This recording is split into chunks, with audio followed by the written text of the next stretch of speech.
Hello friends and aspirants, कैसे हैं आप लोग? I hope you all are fine and doing well and I welcome all of you to my YouTube channel.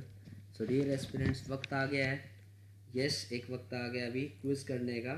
तो आज अभी हम एक क्विज़ करेंगे डिस्कस, जो कि बहुत इंपॉर्टेंट होंगे गवर्नमेंट एग्जामिनेशंस के लिए।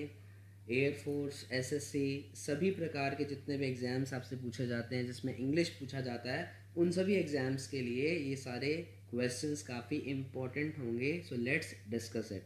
सबसे पहले दो क्वेश्चंस आपके सामने हैं। इन दोनों क्वेश्चंस के अंदर आपको एरर को स्पॉट करना है। स्पॉट का मतलब लोकेट करना है कि कहाँ पर गलती है।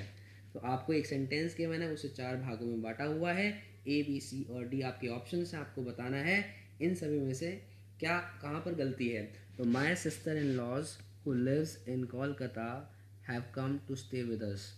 तो यहाँ पर इस सेंटेंस में आपको पता होना चाहिए दो गलतियाँ हैं। एक तो ये कि कंपाउंड नाउन का जो प्लूरल होता है, जैसे कि सिस्टर इन लॉ लिखा हुआ है, तो इसका जो प्लूरल है वो बनता है सिस्टर्स इन लॉ।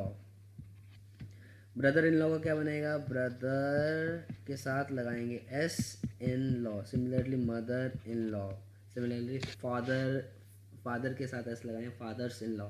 तो गलती क्या है? सिस्टर इन लॉज कुछ भी नहीं होता है, तो आपको आंसर देना सिस्टर्स इन लॉ। एक और गलती भी है, सब्जेक्ट हमारा है माई सिस्टर्स इन लॉ, यानी कि प्लूरल। अगर ये चीज़ प्लूरल है, who lives in Kolkata have come to stay with us, तो वो प्लूरल की बात कर रहे हैं। तो यहाँ पर लिव्स का इस्तेमाल नहीं करना चाहिए। जो कोलकाता में रहते हैं मेरी सिस्टर्स इन लॉ, तो यहाँ पर आपको आंसर देना चाहिए लिव, क्योंकि वर्ब की फर्स्ट फॉर्म के साथ एस और ई एस का यूज़ नहीं किया जाता अगर सब्जेक्ट प्लूरल होता है। तो सब्जेक्ट प्लूरल है आपका, तो वर्ब की फर्स्ट फॉर्म के साथ एस और एस नहीं आएगा। तो दो गलतियाँ हैं, गलती ए में भी है और गलती बी में भी है। तो अक्सर आपको ऐसा देखने को नहीं मिलेगा। अब देखने को मिल रहा है तो आपने दो गलतियाँ निकाल दी हैं, ठीक है। पर पेपर में आपकी या तो ए में गलती होगी या बी गलत होगा। अगला है these kind of clothes are rather expensive. देखिए, जो रादर एडवर्ब होता है वो हम यूज़ करते हैं जब सेंटेंस नेगेटिव होता है। जैसे these kinds of clothes are rather expensive, मतलब इतने एक्सपेंसिव है कि मैं नहीं खरीद सकता, तो नेगेटिव है ये मेरे लिए। तो यहाँ पर अगर आप देखें दीज काइंड, इस प्रकार के क्लोथ्स, तो या तो आप ऐसा करें दिस काइंड लिखें, क्योंकि ये एक एडजेक्टिव है जो कि काइंड नाउन को क्वालिफाई कर रहा है, और नाउन क्या है? सिंगुलर है, तो आपको यहाँ पर दिस लिखना चाहिए, या आपको लिखना चाहिए दीज काइंड्स। दीज काइंड्स भी आप यूज़ कर सकते हैं, इस प्रकार के कपड़े। विभिन्न प्रकारों की बात हो रही है तो दीज काइंड्स लिख दीजिए। अगर एक ही प्रकार की बात हो रही है तो दिस काइंड आप लिख दीजिए। तो यहाँ पर दीज काइंड गलत लिखा हुआ है, तो option number A is the right answer to this question. बढ़ते हैं आगे। नेक्स्ट है आपका क्वेश्चन नंबर थर्ड और फोर्थ। इसमें आपको सेंटेंस इम्प्रूवमेंट करना है। लगता है अगर आपको कि जो अंडरलाइंड पोर्शन है, जो बोल्ड में लिखा हुआ है, जो डार्क करके लिखा हुआ है और अंडरलाइंड है, अगर आपको लगता है कि ये जो ग्रुप ऑफ वर्ड्स है वो सही लिखा हुआ है, तो आपका आंसर रहेगा नो इम्प्रूवमेंट। अगर आपको लगता है कि गलत है तो ए बी सी में से आपका आंसर रहेगा। तो यहाँ पर लिखा है I had not only help her by giving hints but also with providing links. तो मैंने उसकी मदद की है, ना कि केवल उसे हिंट दे करके, बल्कि मैंने उसे लिंक्स भी प्रोवाइड किए हैं। यहाँ पर हिम की जगह हर का इस्तेमाल करें, क्योंकि यहाँ पर एक लड़की को बताया जा रहा है, मैंने एक लड़की की मदद की है, तो यहाँ पर हर आएगा। तो प्रोवाइड भी आप हर को ही करेंगे। तो गलती क्या है इसमें? यहाँ पर not only but also concept है। मैं आपको एक बता दूँ, नॉट ओनली के साथ जो कोरिलेटिव कंजंक्शन बनता है वो बनता है आपका बट ऑल्सो। सिमिलरली आइदर के साथ बनता है और नाइदर के साथ बनता है नॉर। ये आपको पता ही होगा, बहुत ही सिंपल है ये सारे कोरिलेटिव कंजंक्शंस होते हैं, ठीक है। अब कोरिलेटिव कंजंक्शंस जो होते हैं ना, वो अक्सर पैरेललिज्म को फॉलो करते हैं। अभी पैरेललिज्म क्या होता है, मैं आपको ये बताना चाहूँगा कि जैसा नॉट ओनली के पास स्ट्रक्चर है, वैसा वैसा स्ट्रक्चर बट ऑल्सो के पास होना चाहिए। जैसा स्ट्रक्चर आपका आइदर के बाद है, वैसा स्ट्रक्चर आपका और के बाद होना चाहिए। जैसा स्ट्रक्चर आपका नाइदर के बाद है, वैसा स्ट्रक्चर आपका नॉर के बाद भी होना चाहिए। जैसे मैं आपको एक सेंटेंस लिखता हूँ आपके सामने, ध्यान से देखिएगा।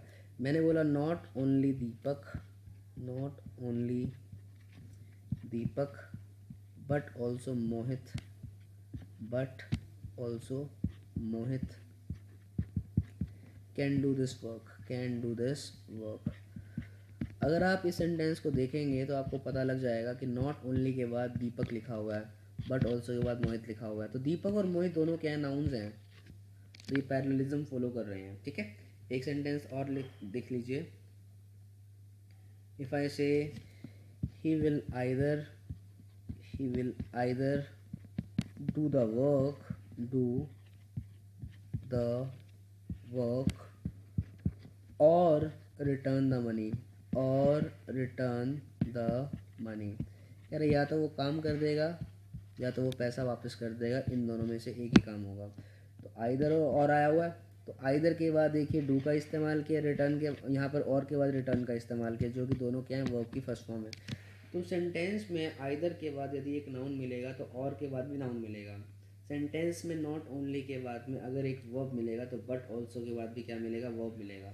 तो इस सेंटेंस को ध्यान से देखते हैं। फिर जो हमें गिवन सेंटेंस है उसमें क्या गलती हो सकती है। I had not only helped her by giving hints but also with providing him links.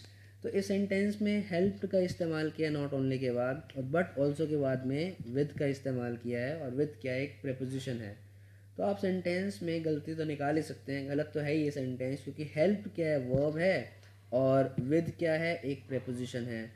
तो वर्ब और प्रेपोजिशन ये पैरेललिज्म फॉर्म कर नहीं रहा, तो गलत है। पैरेललिज्म का मतलब होता है सेम सेम चीज़ आना। तो इस सेंटेंस को मैं कैसे लिखूं कि मेरा सेंटेंस सही अर्थ दे दे।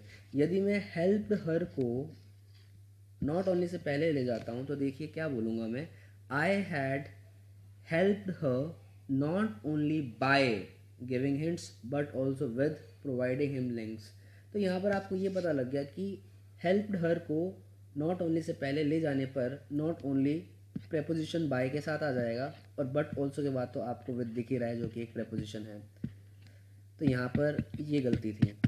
तो यानी कि आपका आंसर क्या रहेगा, helped her not only by, option number B is going to be the right answer to this question. Clear हो जाना चाहिए। Question number fourth is we has finished our lunch half an hour ago. आपको पता होगा अगर वाक्य में कोई भी सेंटेंस पास्ट में लिखा गया है, पास्ट में कोई भी एक्शन कंप्लीट हो गया है, तो आप पास्ट में प्रेजेंट का इस्तेमाल तो कर नहीं सकते।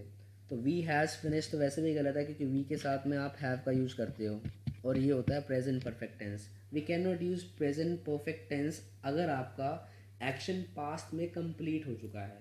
एक्शन पास्ट में कंप्लीट होता है तो या तो आप यूज़ करते हैं पास्ट इंडेफिनिट टेंस, या आप यूज़ करते हैं पास्ट परफेक्ट टेंस, इन दोनों में से एक। पर एक ही काम हो रहा है अगर, तो आप पास्ट इंडेफिनिट टेंस का इस्तेमाल करते हैं। अगर सेंटेंस में दो काम हो रहे हैं सबसीक्वेंटली, एक के बाद दूसरा, तो आप पास्ट परफेक्ट और पास्ट इंडेफिनिट टेंस का यूज़ करते हैं। जैसे कि ये देखिए, मैं अगर लिखूँ आपके सामने the doctor came after the patient had died, after the patient had died. Doctor आया पेशेंट के मरने के बाद, यानी कि पेशेंट पहले मर चुका था उसके बाद डॉक्टर आया। तो पेशेंट पहले मर चुका था, ये काम पहले हुआ, और डॉक्टर का आना बाद में हुआ। तो वर्क वन है ये और वर्क टू ये है। तो वर्क वन को पास्ट परफेक्ट में लिखा जाएगा और वर्क टू को पास्ट इंडेफिनिट में लिखेंगे आप। तो क्लियर हो जाना चाहिए। एक और चीज़ बताते हैं आपको, देखिए वी आर इन प्रेजेंट, ये टाइमलाइन है, हम प्रेजेंट में हैं। अगर आपको पास्ट का कोई भी एक्शन बताना है तो आप पास्ट इंडेफिनिट में लिखें। अगर एक और एक्शन गिवन है तो पास्ट इंडेफिनिट का पास्ट क्या होगा, पास्ट परफेक्ट होगा। तो पास्ट इंडेफिनिट का पास्ट क्या होगा, पास्ट परफेक्ट होगा। यदि एक ही वाक्य, एक ही एक्शन है, पास्ट इंडेफिनिट में लिखें। अगर दो वाक्य हैं तो पास्ट इंडेफिनिट का पास्ट पास्ट परफेक्ट होता है, तो पहले वाक्य को पास्ट परफेक्ट में लिखें और दूसरे वाक्य को पास्ट इंडेफिनिट में लिखें। तो अगर मैं एक सेंटेंस लिखता हूँ, ध्यान से देखिएगा। If I say his father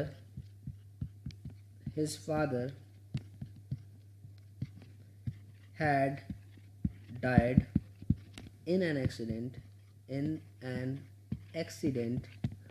2 years ago, तो उसके फादर की मृत्यु हुई थी एक्सीडेंट में 2 साल पहले। यहाँ पर काम कितने हो रहे हैं, सिर्फ एक काम, वो भी क्या, उसके फादर की मृत्यु होना। कितने साल पहले, 2 साल पहले। तो इस सेंटेंस को पास्ट परफेक्ट में ना लिखो, इस सेंटेंस को आप पास्ट इंडेफिनिट में लिखो, क्योंकि एक काम अगर पास्ट में होता है वो काम पूरा हो चुका है तो आप पास्ट इंडेफिनिट का इस्तेमाल करते हैं।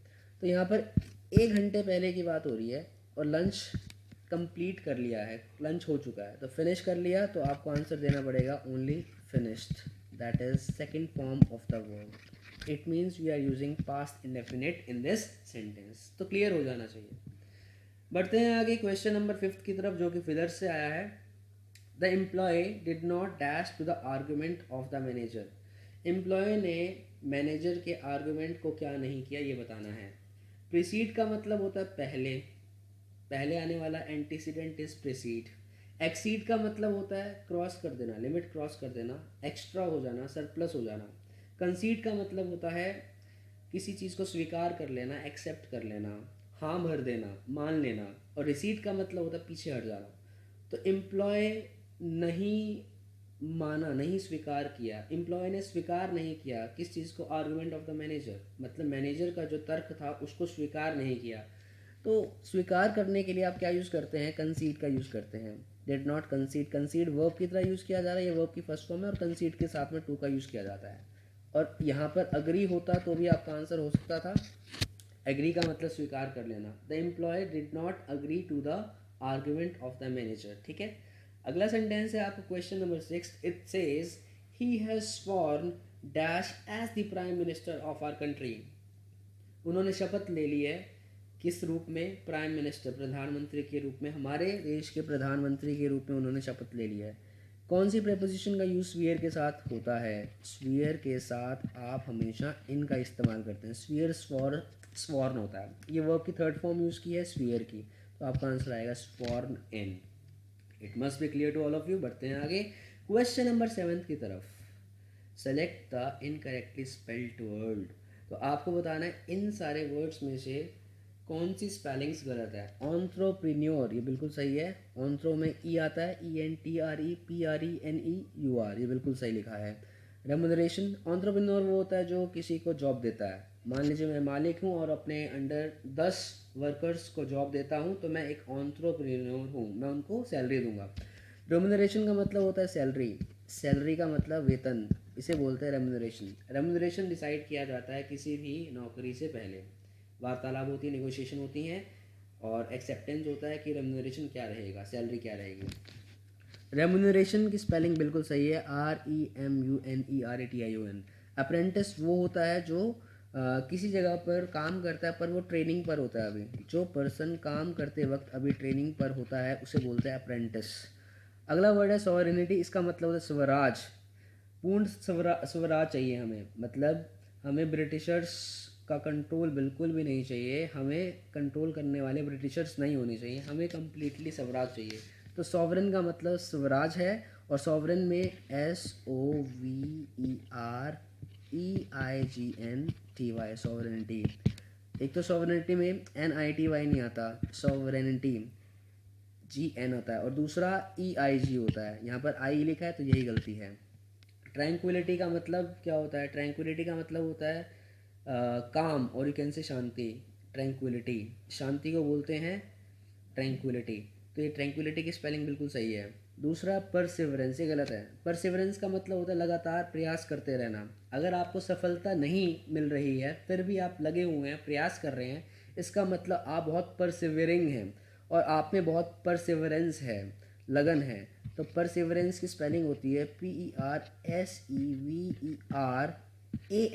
का इस्तेमाल किया जाता है। परसिवरेंस, मेंटेनेंस, जैसे मेंटेनेंस में होता है ना NANCE, तो वैसे होता है परसिवरेंस, ANCE का इस्तेमाल करें, ना कि ENCE।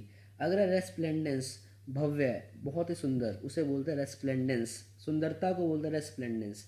जैसे आपने कोई भी सीनरी देखी और आप बहुत मोहित हो गए, उसे बोलते हैं रेस्प्लेंडेंट ब्यूटी। रेस्प्लेंडेंट एक एडजेक्टिव और रेस्प्लेंडेंस एक नाउन है, तो यहाँ पर DENC का इस्तेमाल किया जाएगा। एकोमोडेशन में देखने वाली बात है, CC और MM का यूज़ किया जाता है, और ये सारी स्पेलिंग्स सही हैं, सिर्फ B गलत है, तो B is the right answer which is incorrectly spelled. बढ़ते हैं आगे, ईडियम्स एंड फ्रेजेस पर आ गए हैं। तो डियर एस्पिरेंट्स, काफ़ी सारे ईडियम्स मैं आपको ऑलरेडी करा चुका हूँ। अब तक मैं आपको 60 ईडियम्स डिस्कस कर चुका हूँ अलॉन्ग विद देयर एप्लीकेशंस, और क्विज में भी आपके ईडियम्स आते हैं, तो मैं करवाने जा रहा हूँ। ईडियम्स एंड फ्रेजेस में पहला है स्कॉट फ्री। स्कॉट फ्री का मतलब होता है बिना किसी दंड के या बिना किसी घाव के निकल जाना, मतलब बच जाना। हो सकता था किसी पर्सन को पनिशमेंट मिलती, पर अगर वो वहाँ से बच निकलता है, ही एस्केप्स एनी हाउ, जैसे कैसे करके वो बच निकलता है, तो उसे बोलते हैं ही एस्केप्ड स्कॉट फ्री। वो निकल गया बिना पनिशमेंट के या बिना इंजरी के। तो आपका आंसर आएगा option number D. Question number 10 is tongue in cheek. Tongue in cheek का मतलब होता है बिल्कुल, टंग इन चीक का मतलब है, देखिए ऑप्शंस देखते हैं पहले हम इसे। In an insincere way, insincere का मतलब होगा डिसऑनेस्ट वे में। टू प्रेज होल हार्टेडली, आप दिल से किसी की प्रेज कर रहे हैं। अ सेंसेशनल न्यूज़, इसका मतलब है एक ऐसी न्यूज़ जो आपको बहुत अट्रैक्ट करे, जो आपको बहुत लुभाए, सेंसेशनल उसे बोलते हैं। टू से समथिंग हर्टफुल, अगर आप बात करते हैं टू से समथिंग हर्टफुल, कुछ ऐसा कह देना जिससे बुरा लगे, दैट इज टंग इन चीक। तो इसका आंसर क्या रहेगा? इनसिंसियर वे का मतलब डिसऑनेस्ट वे में आप कोई काम कर रहे हैं, और टू से समथिंग हर्टफुल का मतलब है कुछ आप कहने की कोशिश कर रहे हैं जो किसी को बुरा लग सकता है। To say something hurtful. तो this is the right answer to this question. Option number D is the right answer. Question number 11 is humdrum. Humdrum का मतलब होता है नीरस काम। कोई भी काम जो कि नीरस है, बोरिंग है, उसे आप हमड्रम कहते हैं। तो if I talk about tedious, tedious का मतलब भी हमड्रम है, पर याद रहे एंटोनिम बताना है आपको। एंटोनिम का मतलब विलोम शब्द, अपोजिट आंसर देना है। टीडियस भी वही होता है, नीरस काम, और नीरस काम को आप मोनोटोनस भी कहते हैं, MONOTONOUS, मोनोटोनस। ठीक है। दूसरा है ट्राइट। ट्राइट का मतलब कॉमन प्लेस रिमार्क, बड़ा ऑर्डिनरी, ऑर्डिनरी जो सभी को पता है, general. A common place remark को प्लेटिट्यूड भी कहते हैं, प्लेटिट्यूड। घिसा पिटा बोल सकते हो, प्लेटिट्यूड। जस्ट वेट,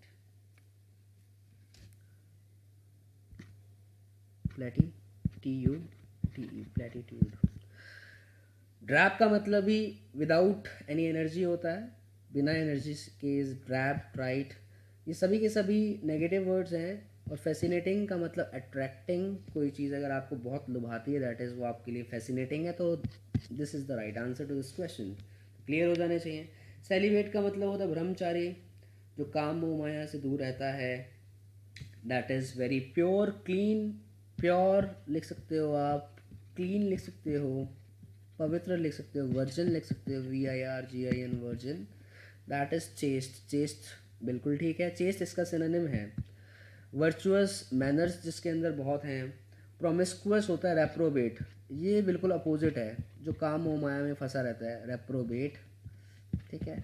जिसके अंदर मोरल प्रिंसिपल्स बिल्कुल भी नहीं है। इमोरल बोल सकते हो, इनडिसेंट बोल सकते हो, डिप्रेव्ड बोल सकते हो, जिसके अंदर बिल्कुल भी मैनर्स नहीं है, डिप्रेव्ड। रेप्रोबेट, प्रोमिस्कुअस, इमोरल, डिप्रेव्ड, ये सारे सिनोनिम्स हैं प्रोमिस्कुअस के। इसके प्रोमिशियस नहीं बोलते, इसे बोलते हैं promiscuous. Okay, option number C is the right answer to this word celebrate. मतलब हम बात करें एंटोनिम की। कॉन्टिनेंट का मतलब which is relating to the characteristics of a continent. Continent का मतलब महाद्वीप, ठीक है, उस पर रिलेटेड वर्ड है। Option number D. तो आपका आंसर आएगा सी। क्वेश्चन नंबर 13 है आपका, सिनोनिम बताना है आपको, पर्यायवाची शब्द। बेटर का मतलब होता है जोर जोर से मारना। इंसुलेट का मतलब होता है बचाव करना। एश्योर का मतलब होता है टू मेक श्योर, किसी को आश्वासन देना, श्योरिटी दिलाना, विश्वास दिलाना। बुलवार्क का मतलब ये होता है जो यू कैन से एक प्रकार की दीवार डाल देना डिफेंसिव पर्पसेस के लिए। ठीक है, यहाँ पर पर्सन्स हैं, यहाँ पर एक दीवार है, उस पार से कोई हमला नहीं कर पाएगा, इस पर्पस के लिए बनाई गई defensive wall is bulwark, bulwark इसे बोलते हैं। और बैश आपको पता होना चाहिए, बार बार जोर जोर से मारना। बैटर को कैसे याद कर सकते हैं? बैट से पीटना, बैट से पीटना, क्रिकेट वाले बैट से पीटना इज बैटर। बैटर एक वर्ब की तरह यूज़ किया जा सकता है, बैश भी वर्ब की तरह यूज़ किया जा सकता है। एक होता है बर्थडे बैश, पार्टी को भी बोलते हैं, शोर शराबे वाली पार्टी को बोलते हैं बैश। और ये बैश क्या है? मारना, ज़ोर ज़ोर से मारना। अगला है जियर। जियर का मतलब होता है किसी को टीज करना, चिढ़ाना, हूटिंग करना। हम हूटिंग करते हैं अगर मान लीजिए किसी पर्सन को चिढ़ाने के लिए, अगर आप उसका ध्यान हटाना चाहते हैं उसके काम से, तो उसे बोलते हैं सर जीयर करना या हूट करना। कॉम्प्लीमेंट का मतलब क्लियर होना चाहिए। If I talk out compliment, compliment का मतलब होता है किसी की प्रशंसा करना, प्रेज़ करना, फ्लैटर करना। तो प्रेज़ हो, फ्लैटर हो, कॉम्प्लीमेंट हो, ये एक ही कैटेगरी में प्रशंसा करने से रिलेटेड वर्ड्स। पर जीयर का मतलब होता है हुटिंग करना या टीज़ करना, किसी को चिढ़ाना।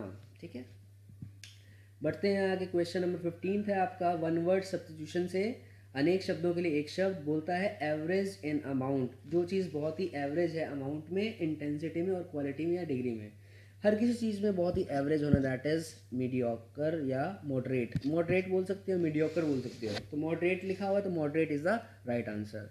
हम का मतलब होता है लिप्स बंद करके गुनगुनाना। लिप्स को, होठों को बंद करके गुनगुनाना इज़ हम। हॉबल का मतलब होता है लड़खड़ाना, लड़खड़ाते हुए चलना। ठीक है, जैसे कि कोई लंगड़ाता है, लंगड़ा के चलता है, तो वो हॉबल है।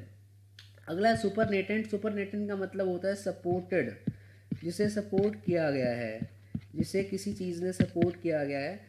या बोल सकते हो फ्लॉट, फ्लोटिंग। फ्लोटिंग समझते हैं आप? फ्लोटिंग का मतलब होता है तैरना। कोई भी चीज़ अगर तैर रही है किसी चीज़ के ऊपर तो वो पानी से सपोर्टेड है। मान लीजिए कि आप बात करें मलाई, जैसा कि दूध पर तैरती है, तो दूध के द्वारा सपोर्टेड होती है। तो सपोर्ट का मतलब क्या होगा बेसिकली, जिसने किसी चीज़ को सपोर्ट, जिसके ऊपर कोई चीज़ टिकी है, वो जो टिकी हुई चीज़ है उसे बोलते हैं आप क्या, सुपरनेटेंट। क्लियर हो जाना चाहिए। तो आंसर क्या होगा एवरेज का मॉडरेट।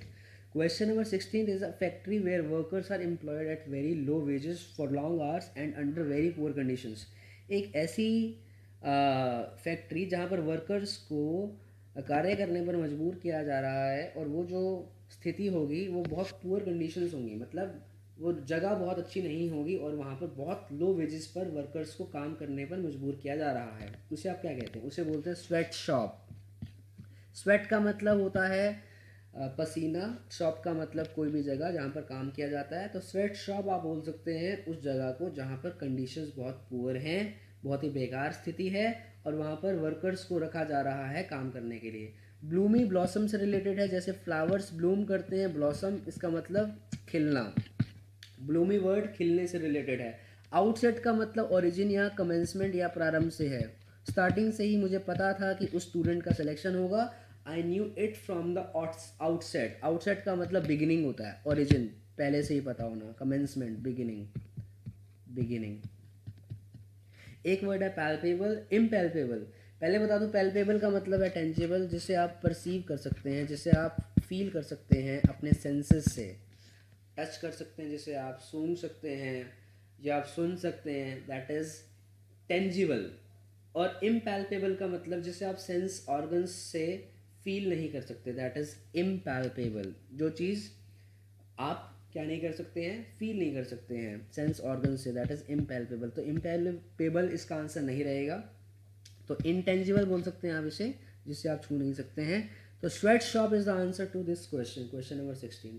तो क्लियर हो जाना चाहिए डियर एस्पिरेंट्स। आई होप ये क्विज़ आपको अच्छे से समझ में आया होगा, बहुत कुछ जानने को मिला होगा। नेक्स्ट क्विज़ में बहुत जल्दी आपसे मिलते हैं।